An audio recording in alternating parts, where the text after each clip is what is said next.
Bismillahirrahmanirrahim. Assalamualaikum warahmatullahi ta'ala wabarakatuh. Alhamdulillahi rabbil alamin. Wa sallallahu ala sayyidina Muhammadin wa ala alihi wa sahbihi wasallam. Amma ba'du. Rhoma Irama ini untuk kalangan orang-orang yang memperhatikan Islam. Dia ini sosok yang sedang menarik diperhatikan saat ini tuh ya. Jadi syahwat untuk mendapatkan pengakuannya itu sangat besar sekali. Itu yang saya lihat ya. Jadi Rhoma Irama itu selama hidupnya mungkin tidak pernah merasakan hidup kosong dari exposure ya. Kosong dari perhatian. Dan salah satu syahwat yang sulit keluar dari manusia itu syahwat ingin diakui, syahwat kemasyhuran. Jadi semakin tua itu biasanya kalau syahwat makan itu berkurang biasanya. Syahwat kawin juga berkurang karena memang keadaan tubuh itu tidak memungkinkan untuk terus-menerus berada di puncak syahwat. Tetapi syahwat untuk mendapatkan pengakuan manusia itu adalah syahwat yang sangat sulit untuk hilang, sangat sulit untuk keluar.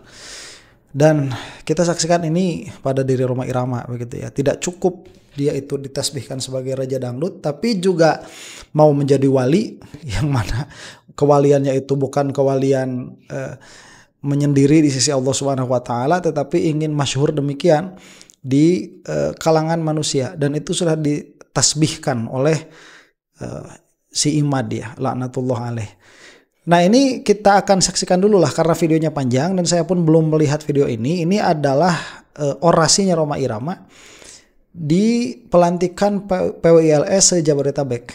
Apa sih yang mau dia katakan? Saya juga nggak tahu karena belum melihat. Saya lihat videonya langsung saya reaksi saja di sinilah ya. Apa sih yang mau dia katakan? Cuman prediksi saya dulu. Ini omongannya nggak bakalan jauh-jauh karena orang bodoh macam Rhoma Irama ini tidak memiliki cukup ilmu untuk berbicara secara variatif di dalam beberapa kesempatan begitu. Ya, yang ada ya pasti itu lagi. Kita saksikan saja dulu ya, langsung nih. Alhamdulillah, pelantikan telah terlaksana dengan baik, bahwa PWILS memang harus disebarkan ke seluruh Indonesia sampai ke pelosok-pelosok negara Indonesia. Harus ada PWILS. Oke, itu poin pertama. PWILS harus menyebar. Apa manfaatnya, apa faedahnya, apa tujuannya? Tujuannya itu untuk merungkadkan Ba'alwi, itu tujuannya. Merungkadkan dalam pengertian membinasakan. Itu yang telah ada di dalam diri mereka. Minimalnya mengusir. Ya, itu ada beberapa video sekarang itu yang secara nyata mengatakan akan mensweeping Ba'alwi. Itu yang mau diinginkan sama si Rhoma Irama itu. Ya, masa didoakan laknat juga nih orang nih. Kasihan itu. Kasihan, gak tega. Kita itu lama hidup sama lagu-lagunya Rhoma Irama itu. Allahu Akbar. Terusin dulu ya. Teman-teman saya ada dari ulama, ada dari politisi, ada dari mubaligh, ada dari seniman, bertanya kepada saya, Bang Haji, kenapa Bang Haji ikut mendukung PWILS? Mau tahu nggak jawabannya? Udah tahu belum jawabannya? Padahal udah jelas banget di podcast itu, isi dan Rhoma Kenapa saya terpanggil untuk mendukung PWILS? Pertama, dari awal, karena PWILS ini satu-satunya organisasi massa, organisasi Islam yang peduli dengan untuk menjaga kehormatan marwah Nabi Muhammad sallallahu alaihi wasallam. Ini bold statement ya, ini pernyataan yang sudah tidak sesuai dengan kenyataan lagi. PWILS itu satu-satunya organisasi yang peduli terhadap apa tadi keturunan apa kepada Rasulullah SAW. Roma ya, ngomong itu jangan ketinggian ngomong itu. Orang itu kalau peduli terhadap umatnya Rasulullah SAW, yang dikasih itu ilmu. Kamu itu nggak punya ilmu itu, ya.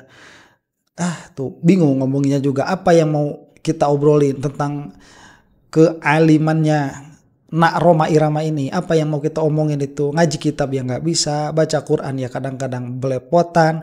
Ada asar ya.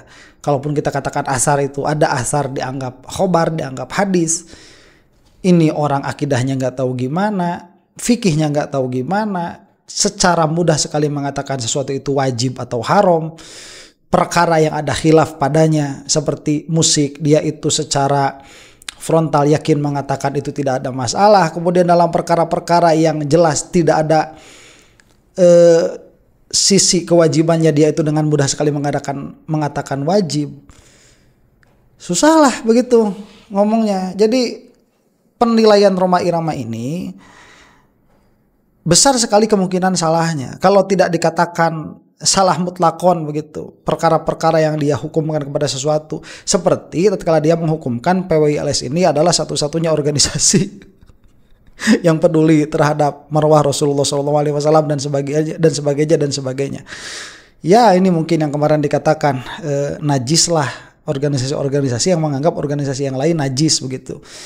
Para ulama itu tidak pernah melihat dari segi organisasi, nggak pernah. Organisasi itu wadahnya, yang dilihat itu ajaran di dalamnya. Apa ajaran PWILS itu? Ya entahlah. Karena satu-satunya organisasi yang peduli untuk di Indonesia ini tidak ada kuburan-kuburan palsu yang akan mengubah sejarah bangsa Indonesia ke depan. Karena PWILS ini satu-satunya organisasi yang peduli menjaga negara kesatuan Republik Indonesia dari rencana hegemoni teman-teman kita para bahala yang begitu TSM, terstruktur, sistemik, masif, mau menguasai Indonesia. PWILS itu satu-satunya organisasi yang mengatakan Mbak Alu itu bikin makam palsu.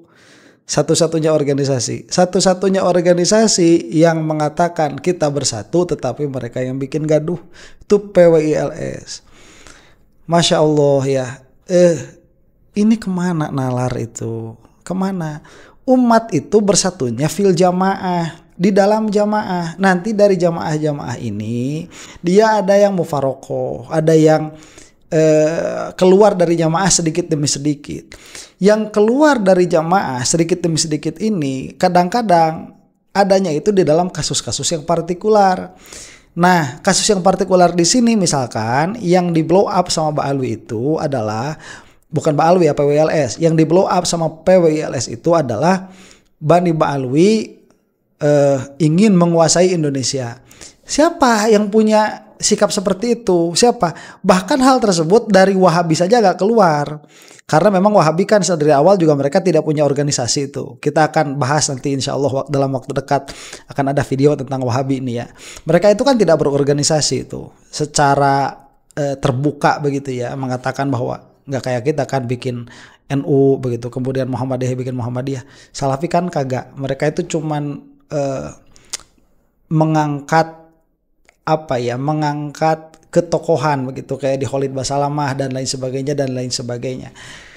Kemudian dengan tiba-tiba ada satu organisasi yang namanya PWILS secara mufarokoh menyendiri, dia itu mengatakan Mbak Alwi ini ingin menguasai negara Republik Indonesia, yang bahkan dari Wahabi pun itu nggak keluar. Kemudian mengatakan makam-makam palsu, membuat makam-makam palsu. Ini cuman PWILS yang ngomong kayak gini. Bahkan dari Wahabi, dari Muhammadiyah juga nggak keluar begitu. Yang diurus mereka itu kan bukan makam palsunya, tetapi bagaimana tabarukan di makam, bagaimana tawasul di makam dan lain sebagainya. Ini permasalahannya di situ.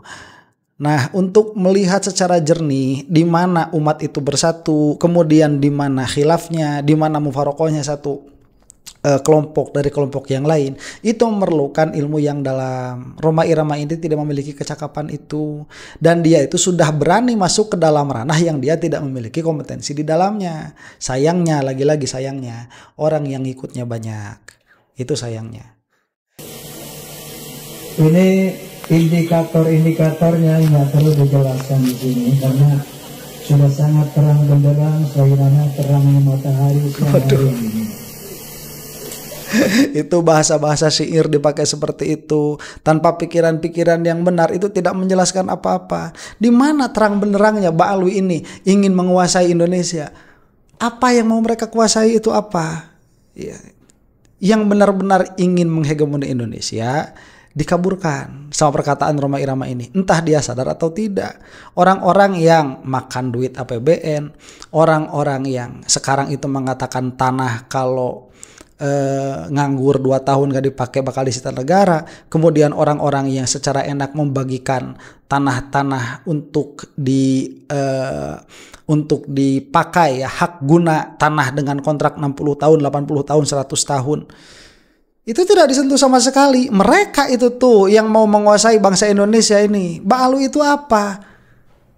Ya, kamu itu akan terheran-heran kalau berkumpul dengan Ba'alwi. Itu akan terheran-heran. Mereka itu orangnya berbeda-beda, karakternya berbeda-beda, pola pikirnya itu berbeda-beda. Yang mana which happens to be ya, alhamdulillah mereka itu adalah keluarga yang solid sebagai keluarga. Dan kesolidan mereka sebagai keluarga ini mau tidak mau memberikan kekuatan tertentu kepada Bani Ba'alwi ini. Muhibnya juga banyak karena mereka itu dzurriyyahnya Rasulullah Shallallahu Alaihi Wasallam. Ini tidak ada urusan politiknya sama sekali. Ya, kalaupun mereka berpolitik, ada berpolitik itu nanti urusannya urusan pribadi-pribadi begitu. Yang mana apabila sejalan ada sebagian Ba'alwi yang mendukung, ada yang tidak. Biasa mereka itu. Ini kok Roma Irama, masya Allah. Ucapannya ini banyak sekali yang apa kita katakan apa fitnah ya, fitnahan yang dia katakan itu. Saya tidak bisa ngomong apa-apa lah, saya bukan Ba'alwi, jadi saya tidak bisa melaporkan yang bersangkutan ini. Roma Irama ini nggak bisa melaporkan. Dan entah tuh ada apa-apa Bani Ba'alwi itu dengan apa namanya dengan tega apa enggak begitu melaporkan Roma Irama ini. Ya saya juga nggak tahu.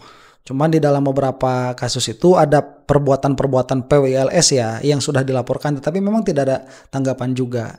Ini susah lah kita ngobrolinnya begitu. Cuman kalau misalkan dikatakan Ba'alwi ini secara terstruktur, sistematis dan masif itu ingin menguasai Indonesia, masya Allah, itu harus dilihat siapa ketuanya, kemudian mana apa usahanya begitu yang dilakukan dan lain sebagainya, dan ini harus bisa dibuktikan.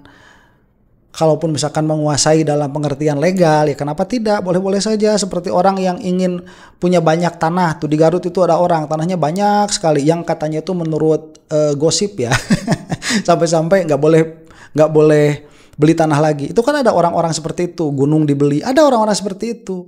Itu benar-benar ada. Kenapa tuduhan ingin menguasai Indonesia itu tidak dinisbahkan kepada mereka? Repotlah ngomongnya. Itulah yang menyebabkan saya terpanggil oleh perintah Allah Subhanahu wa ta'ala.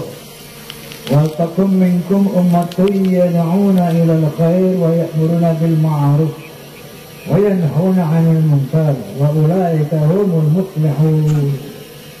Hendaklah ada di antara kalian orang-orang yang sungguh menyeru kepada kebenaran, menyeru kepada hal-hal yang ma'ruf dan mencegah kemungkaran.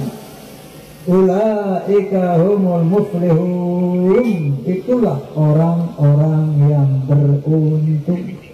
Oke, ini saya juga terpanggil dengan perintah Allah Subhanahu wa taala, wal takum minkum, dan seterusnya ya.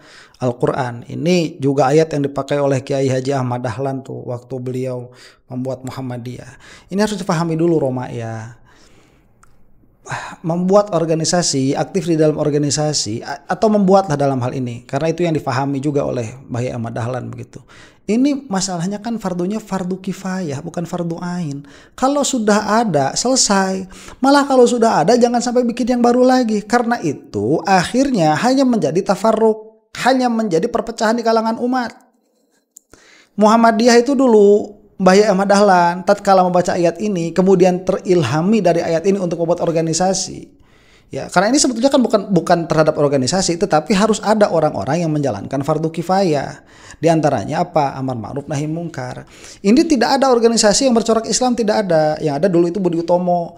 Muhammadiyah nggak ada, tidak ada organisasi dengan corak Islam. Akhirnya Mbah Yai Ahmad Dahlan membuat hal itu. Nah, kenapa Mbah Yai Hasyim Asy'ari itu sampai membuat Nahdlatul Ulama padahal sudah ada Muhammadiyah? Ini yang dilihat dari apa yang saya pahami, Muhammadiyah ini secara organisasi tidak mewadahi atau tidak melindungi apa? Tidak melindungi turoth, tidak melindungi para ulama. Dan itu bisa kita lihat sekarang, Muhammadiyah itu sudah jauh dari madhab, malah sudah jauh dari Asy'ariyah Maturidiyah, yang mana padahal Mbah Yai Ahmad Dahlan sendiri, beliau itu adalah Asy'ariyah Maturidiyah, yang mana madhab fikihnya adalah Syafi'i, dan itu jelas sekali terlihat di dalam legacy yang tinggalkan oleh Mbah Yai Ahmad Dahlan, juga terlihat dari guru-guru beliau sewaktu beliau itu belajar di Makkah. Itu terlihat sekali memang beliau itu Asy'ariyah Maturidiyah, dan Mbah Yai Mbah Hasyim Asy'ari dan orang-orang yang ada di belakang beliau itu melihat ini, jika demikian adanya, yang dilihat itu yang akan maju adalah sosial yang diwakili dari Islam, dan itu memang terbukti sekarang Muhammadiyah itu menjadi salah satu organisasi paling kaya di dunia, salah satu organisasi paling kaya di dunia. Mungkin kalah cuman dari Vatikan saja ya, kalau kita melihat Vatikan sebagai organisasi, bukan sebagai negara ya, karena memang negara juga organisasi juga sebetulnya. Banyak orang yang protes, Vatikan itu bukan organisasi tapi negara. Ya, negara itu organisasi begitu. Kalau kita mau melihat jenis, itu satu jenis. Nah, itu terbukti kan Muhammadiyah itu tidak bisa menjaga turoth, tidak bisa menjaga kitab kuning. Sekarang lihat di pesantren-pesantren Muhammadiyah, mana yang mengaji kitab kuning dengan baik, mana kiai-kiai atau enggak ada, jangan sebut kiai lah ya, karena tidak tahu tuh di Muhammadiyah itu udah sedikit sekali kiainya. Kita lihat ustadz-ustadznya nih, kita lihat orang tokoh-tokohnya ini Muhammadiyah, mana yang mereka itu secara mendalam bisa ngaji kitab, nggak bakalan sampai 10%, guys, 10% itu kebanyakan. Nggak bakalan sampai 2% dari ustadz Muhammadiyah yang menguasai kitab itu. Nggak ada. Sedikit sekali, kalaupun ada, sedikit sekali. Amat sangat sedikit sekali. Nah, dengan kecermatan itu, Mbah Yai Hasyim Asy'ari dan orang-orang yang di belakangnya itu harus merasakan urgen, harus membuat satu organisasi yang mana di situ menyimpan turoth. Ya, dan itu yang harus diperjuangkannya, makanya dijadikan di dalam ada RT-nya juga di situ. Ini adalah gerakan Islam Ahlus Sunnah wal Jamaah dengan pengertian demikian dan demikian, itu ada di dalam ada RT-nya. Yang mana terbukti sampai sekarang Nahdlatul Ulama itu tidak terlalu baik di dalam sistem sosial, tetapi kalau ngobrolin ilmu ya ada di situ. Yang mana sayangnya sekarang juga itu sudah mulai luntur. Sayangnya begitu ya. Ya, saya harus mengatakan secara lugas saja, sayangnya itu sudah luntur di dalam orang-orang yang mengaku NU juga ilmu kalamnya gak bagus-bagus amat. Kemudian jadi sudah berkurang lah itu pun. Alhamdulillah, tapi selama beberapa puluh tahun itu bisa sustain. Nah, tiba-tiba datang nih siapa orang-orang yang secara frontal itu mengambil katakanlah perjuangan di luar perjuangan turoth, yang mana turoth kita mengatakan bahwa Ba'alwi ini adalah zuriyahnya Nabi Muhammad SAW. Dan itu dijelaskan misalkan oleh Yai Ma'ruf Khazin atau misalkan oleh Mbah Yai Miftahul Akhir itu sendiri. Itu kan dijelaskan karena itu memang sesuai dengan turoth kita, bahwa Bani Ba'alwi ini adalah dzurriyyahnya Nabi Muhammad SAW, dan yang namanya nasab itu tidak boleh ditoan, tidak boleh dicela, tidak boleh diputuskan oleh yang bukan bapaknya dan lain sebagainya. Itu ada disimpan di situ. Tiba-tiba ada orang yang nggak suka dengan keadaan itu, yang mana simbolnya itu si Imad laknatullah alaih, kemudian membuat satu organisasi itu yang namanya PWILS, yang mana dari awal mereka itu sudah punya jargon untuk meratakan, merungkatkan Ba'alwi, mengusir muhibbin. Ditempelkan ini wal takum minkum ummatun yad'una ilal khairi wa ya'muruna bil ma'rufi wa yanhauna 'anil munkar. Apa amar ma'ruf nahi munkarnya PWILS itu? Hei nak Roma, ya, itu wal takum minkum, yang ada tuh sebagian. Kalau sebagian sudah ada, selesai, tidak ada kewajibannya lagi. Kalau kita bikin lagi itu malah menambah khilaf, menambah mufarokoh yang ada itu. Jadi gini, kalau kita ngobrolin ayat, kita harus ngobrolin khitab, ya. Apa yang matlub di situ? Ya, siapa yang matlub? Kalau orang kaya Roma mah bukannya baru organisasi atau harusnya orang kaya dia mah belajar dulu tasrif lah. Nahwu shorof itu benerin dulu. Begitu kalau mau ya biar nggak serampangan. Tapi kalau memahami ayat itu izin ya malu. Saya terpanggil. Kenapa? Ini termasuk amar ma'ruf nahi mungkar. Kemungkarannya telah jelas. Sebagaimana tadi kita utarakan, berbagai macam kemungkaran dipertontonkan di hadapan umat Islam, di hadapan bangsa Indonesia. Bagaimana khurafat yang merendahkan marwah Rasulullah Sallallahu Alaihi Wasallam. Kalau ada orang yang mengatakan saya pernah mi'raj ke Sidratul Muntaha, itu sudah merendahkan Rasulullah. Allah Roma ya kamu itu kan gila kan dikatakan. Kamu dengar kisah itu dari siapa? Kamu baca langsung begitu kitabnya. Lah kamu mau bisa baca kitab juga kagak begitu. Apalagi kalau yang udah bisa baca kitab pun belum tentu paham. Ya. Udahlah, usahlah kayak gitu. Ini ngaku mi'raj. Siapa juga yang ngaku mi'raj? Enggak ada. Siapa itu? Sidna Fakih Muqaddam. Beliau itu tidak mengaku mi'raj. Beliau itu curhat sama gurunya, diberikan ahwal demikian dan demikian. Saya tuh kelakuan yang salah di dalam kenyataan itu akan bersumber dari apa? Dari kebodohan di dalam pemahaman. Jadi bodoh di dalam memahami itu mengakibatkan salah dalam bertindak. Dan inilah yang kita lihat sekarang. Dari memahami turun saja nggak bisa. Biarkan itu para ulama yang membahasnya. Coba ya sekarang gini. Itu sebetulnya untuk orang yang memiliki pengetahuan agak komprehensif di dalam funun, di dalam fan ilmu Islam, itu tidak ada iskala sama sekali. Cuman kalau sekarang nih orang sudah terlalu bodoh untuk memahami perkara yang multidisipliner seperti itu, yang dia memerlukan multidisiplin ilmu untuk memahaminya. Cobalah kamu itu tanyakan dulu ya. Ini bagaimana sih? Bisa kan tanyakan ke lembaga Bahsul Masail, tolong jelaskan ini secara Bahsul Masail perkataan Fakih Muqaddam yang kata imad. Fakih Muqaddam ini mengaku mi'raj sehari 70 kali. Ini bagaimana sebetulnya cara kita memahaminya? Harusnya Roma Irama itu di situ. Dan si imad, makanya kenapa saya itu melaknat si imad. Saya katakan beberapa kali, berulang kali, imad laknatullah. Karena saya mengetahui ya, imad itu sedikit banyak ilmunya ada. Tasawufnya dia itu ada ilmunya. Kemudian fikihnya itu ada, cuman tidak mendalam. Kalaupun mendalam tidak dipraktekkan. Itu yang ada pada diri si imad itu, laknatullah alaih. Dia itu paham. Dan dia itu ngerti sebetulnya bahwa dia itu salah membaca. Itu permasalahannya. Dia memakai teks-teks yang rumit. Saya katakan rumit begitu untuk orang awam ya. Teks-teks yang rumit yang ada pada kitab-kitab Bani Ba'alwi itu dipakai serangan kepada Bani Ba'alwi, yang mana apabila difahami dengan pemahaman yang benar, serangan itu tidak akan kena sama sekali.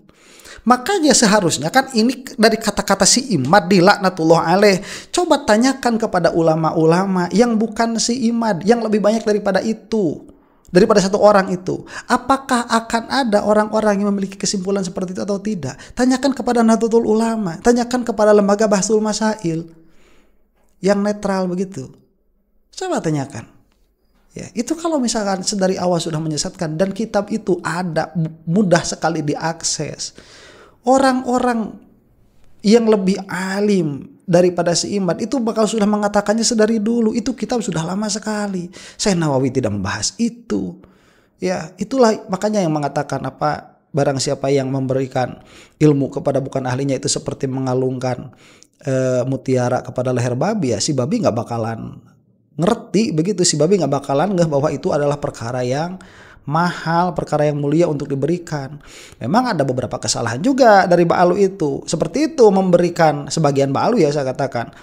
memberikan ilmu bukan kepada ahlinya, akhirnya kan menjadi fitnah. Orangnya nggak ngerti bahwa itu adalah ilmu yang mahal sekali begitu. Untuk mendengar kisah itu kamu itu harus pesantren lama sekali. Tapi ini saya kasih kisahnya nih, dan itu pun kan kisahnya nggak seperti apa yang dikatakan sama si Roma ini, ya, yang mengatakan bahwa saya bisa mi'raj 70 kali. Nggak ada bahasa bisa itu, nggak ada di para waliullah itu. Makanya bahasanya urijabi, dimajhulkan, tidak mengaku haul wal quwah bagi dirinya sendiri. Masa yang seperti itu harus dijelaskan begitu? Belajarlah tuh Roma. Jangan biar kebodohan kamu itu, kalau kamu bodoh ya, biar kebodohan itu cukup untuk dirimu sendiri. Jadi kamu itu termasuk dolun saja, orang-orang yang sesat saja sudah, tidak mudilun, tidak menyesatkan. Lah kalau kebodohan ini kamu sebarkan kepada orang lain, akhirnya kamu menjadi dua itu, dolun, mudilun. Kamunya sendiri sesat, menyesatkan juga kepada orang lain. Nah ini ya termasuk salah satu kesesatan yang katanya sesat dari Badi Ba'alwi. Ya nggak begitu juga. Karena hanya Rasulullah SAW yang diizinkan mi'raj ke Sidratul Muntaha oleh Allah Subhanahu wa Ta'ala. Kalau ada satu orang mengatakan saya mi'raj ke Sidratul Muntaha, jangan banyak-banyak, satu kali saja.